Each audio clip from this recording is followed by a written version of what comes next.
Yes.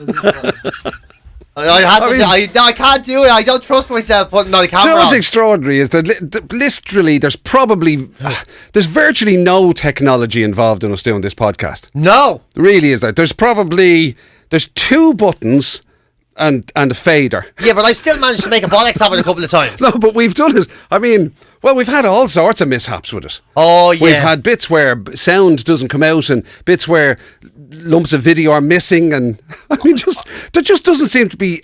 You know, you look for what could go wrong, and you go, "There's nothing." Yeah, there's two buttons. There's 2 buttons, 2 microphones, and a phone, and that's it. And yet, one of them seems to do some sort of mishap at least once a somehow month. we make a cat's pajamas out of it on a regular basis. But anyway, you are welcome along. I beg your pardon. Sorry, I was standing talking. Now there's another cat's pajamas. Me just talking when Jim is in the middle of something.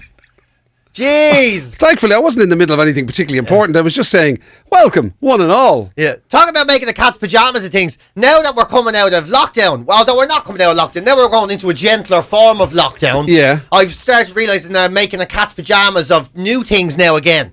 So it's all starting again. So for the first time in ages, the gym was open yesterday. Right. So I was there. I was going to do one of the classes. Great. I was going to do the classes. Great. And of course, classes as normal, you're not allowed to do them normally. Right? Yeah. So you have to. So it's all like you have to go in and you're wearing your mask and all, and then you book in and you have to be ready. So you're standing. So I'm standing there outside, freezing in my shorts and all in December. You know, and then you walk in, and then you're all of a sudden you're holding your mask on.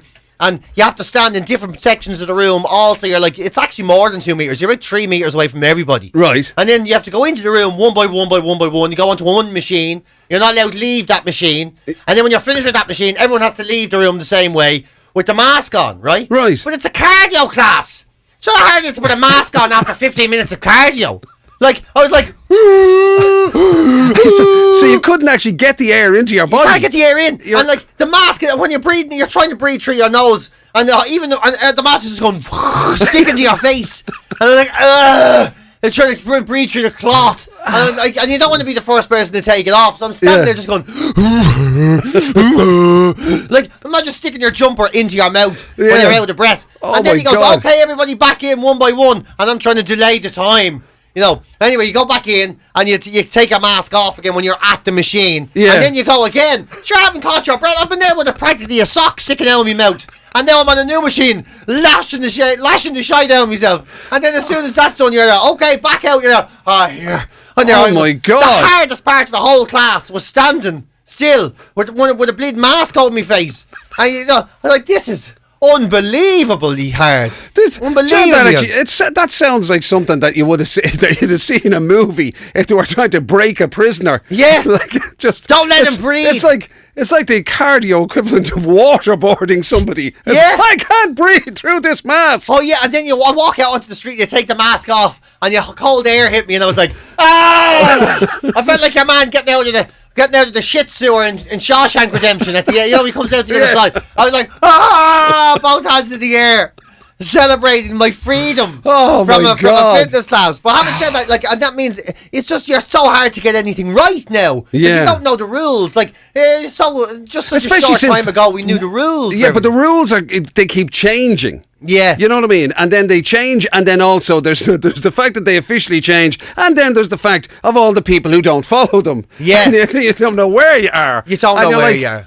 So, you know, because you're going in places and you're wearing your mask, and then you spot other people not wearing the mask, and you think, I wonder am I wasting my time here, or what's going on? It's weird. I'm going through, you're doing the one-way thing, thinking you're grand, and then you just see 3 old ones walking towards you. You're like, get away from me, you dirty old feckers.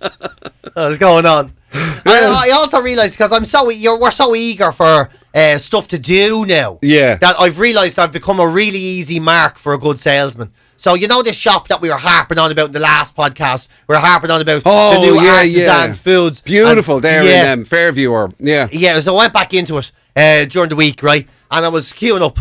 I wasn't even queuing up. Sorry, that's a total lie. I was just literally walking around the shop. And the butcher goes, come here, PJ, come here. I was like, oh, here. He knows your name he now. He knows my name now. Oh, my God. I goes, come how here. often have you been in this? Oh, of course, what am I saying? How often have you been in the shop? You're PJ Gallagher, for God's sake. He should bloody know your name. Almost every bleeding day, that was the answer as well. And he goes, PJ, come here. And he goes, have you tried our burgers? I was there.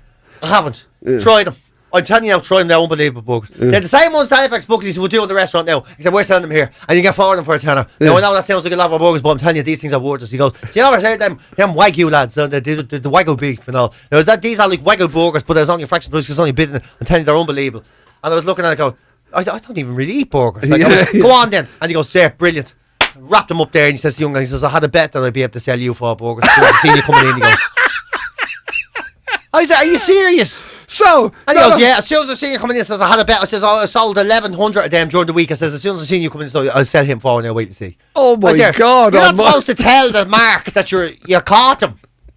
So you paid for it, and he made money out of a side bet. And he made money, yeah, he goes, see, that's fantastic. Yeah, had a bet. As soon as I says, I bet you I'll sell him. And your man goes, oh my God. Yeah, so he obviously made a few quid out of selling me burgers. Behind the counter, I was like, because you're basically susceptible to anything that will sort of gather your interest. Yeah. So you're actually now, you're the person now that if they all, you know that old thing about like, you know, you get a knock on the door and you open the door and it's the Jehovah Witnesses or something. Yeah. Or whatever. And now everybody's trying to find a way of closing the door and oh my God, you know, don't get stuck. You're the lad who's going, come in. Yeah. Come in, for God's sake. And I was waiting for you. I was waiting for you. I can't believe it. So wait a minute, what happened? He came in the spacecraft, is it? Is that what you're telling me? So someone found an even holier book than the holy book under a tree. That's actually a very good question. What is a Jehovah Witness? I don't know. Is the truth? I don't know. And what do they just hope believe? They don't call to me house because I'll take them in, and that's the irony is I'll take them in, but then me cousin will call up and go, "Can I come in?" And go, "Fuck off now! I had enough of you lot." Fuck off! Go away! I'll throw a burger at them. I don't even try to eat them. Go away. Yeah, I only bought them because I was bored. Get out of the way! I'm expecting 6 Jehovah's Witnesses. I have Rice Krispie cakes for them. Piss off, you family member. No time for you. Yeah, that's the problem. Yeah, Jehovah's Witnesses would be desperate to get out of your house, scratching at the door. Yeah. Oh, come here! I want to ask you again about the other thing. Yeah. So, what do you know about Hinduism? There's nothing to do with it. This fella won't stop talking. You'll be the lad as well now. If ever, you know, I assume there's no more of those people on the street currently because, well, actually, maybe there would be. I suppose the street would be fine if they're wearing masks or whatever. Those people who try and sell you stuff. Oh, you know those. What Harry Krishnas used to do it and all. Yeah, what do you call those? Are they called sugars? No, that's you totally mean the charity muggers? Yeah, that's it. Oh, them lot. Yeah, you know the ones who go, can I speak to you for a minute? Yeah. And they're trying to get you to devote, I don't know, 50 quid of your salary or something, whatever it is. And so you'll be seeking them out. You'll be like the lad going around. You'll be like that old game that they used to have on the phones where you were trying to find bloody Pokemons or something. You'll be trying to find a charity mugger to go, excuse me, do you want a few minutes of my time? No, thanks, fine. No, talk to me. Tell me what it is anyway. What do you mean? No, I'm after buying you a coffee and a donut. You mean you're not even going to eat them? Yeah, and look, I have these 4 burgers. I didn't even want them. I was going to give them to you. Do you want a burger? Well, stick it in your pocket there. Stick it in your pocket there and drink the coffee. Yeah. Go on, try and sell me something. Go on. Yeah, so here you go. You won't believe it. I'm after buying loads of shit. I might as well get a subscription for a blind donkey for 3 legs while I'm at it. I know, yeah. I think it's just the need to you don't communicate with people in the same way. So now I've become a real easy mark. People would sell me at because how are you? How's it going? What do you want to talk to me about?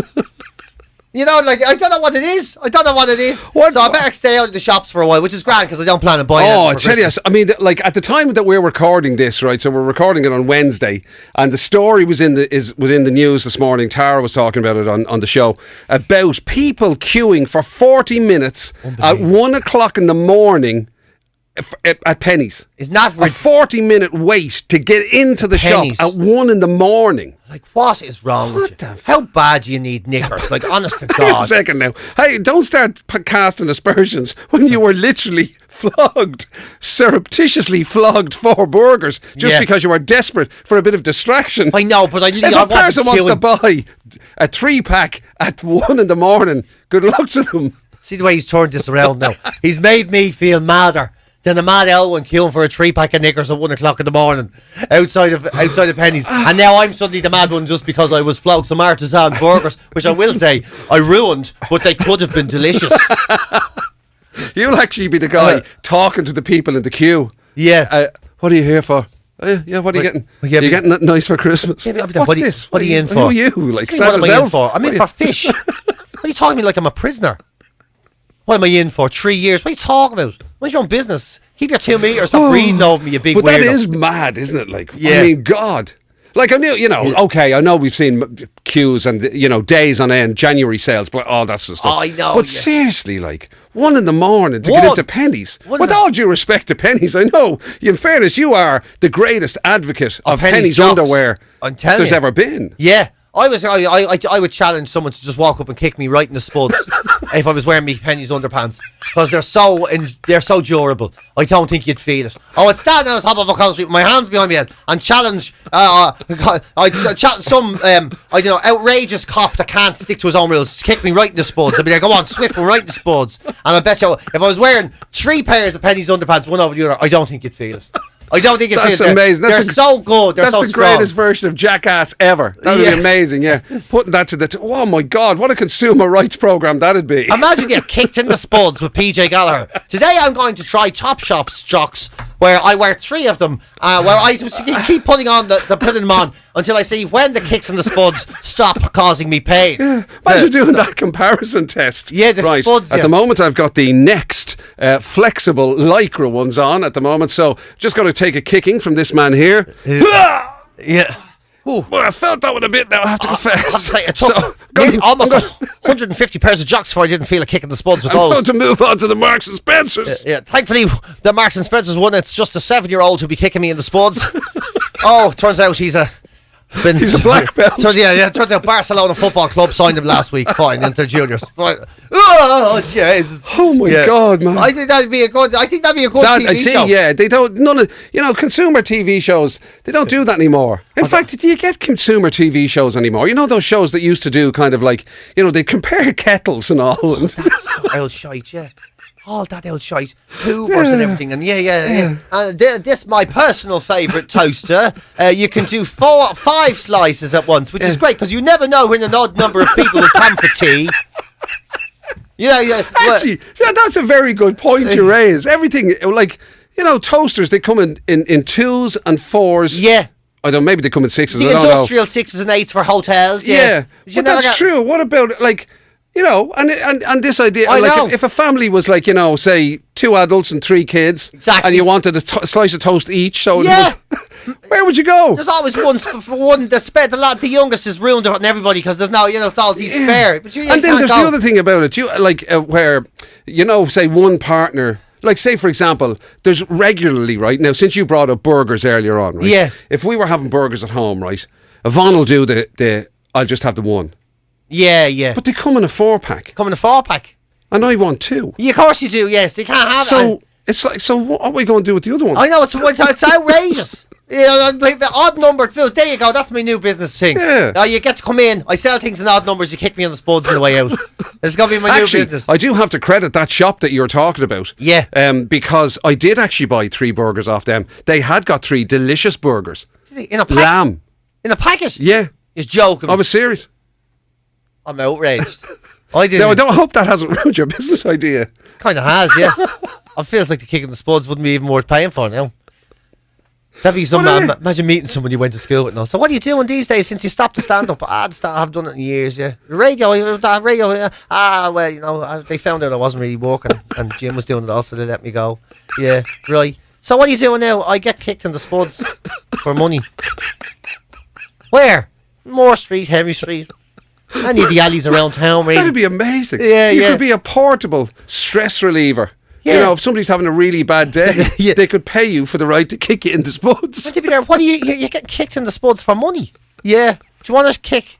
It's down to a 5. I'm doing 2 kicks for a 5. I know. Listen, actually, since I know you, I'll give you one for free. Yeah. And what's Jim doing? Oh yeah, Jim's living. Jim gets packs of 3 burgers in an artisan food shop, so I presume he's doing all right. Lamb as well, he said. Yeah, they do, and they don't actually normally do 3 burgers, but he pays them extra just to take a burger out. Yeah, they know I'm in there now, so they let him do whatever he wants. How much for those 4 burgers? A tenner. All right, but I only want 3. How much to take one out? 12 quid. It's a deal. Do it, yeah. You have a deal. You, sir, are a good salesman. Yeah. Oh my God! I know. Yes, there you go. What a bleak outlook for the future that is. I don't know whether entrepreneurialism is for us. I don't think so. No. Do you know what I mean? I'm not sure that based on our current kind of ideas and business plans that a life of kind of business dominance and entrepreneurialism is going to fly for us. Not really. I think you're right. Yeah. I've always wanted to create the battery-powered kettle. I honestly think that will change the world one day. A chargeable kettle. I honestly think that'll change the world one day. Really? Yeah, I do. Yeah, someone's going to do it. You're not a little bit suspicious that might be out there already. I don't think so, man. Right. I don't think so. I think, well, first of all, I need to sort of spread a rumour that I somehow get rid of all the actual coffee shops on every corner of every street in all the world. But as soon as I do that, you're going places. Then I'm literally just 150 years from inventing the battery-powered kettle. And between now and then, it's just kicks in the spuds for... It's 3 for 5, is it? Well, no, that's a bit much. I only have the you can't do it in odd numbers. You have to do it in 2s and 4s. God, I'm going to have to give 4 spud kicks for a 5. Jesus. I'll tell you something. I thought the pandemic was hard. I wonder if I'd be allowed to wear my mask. Oh my God.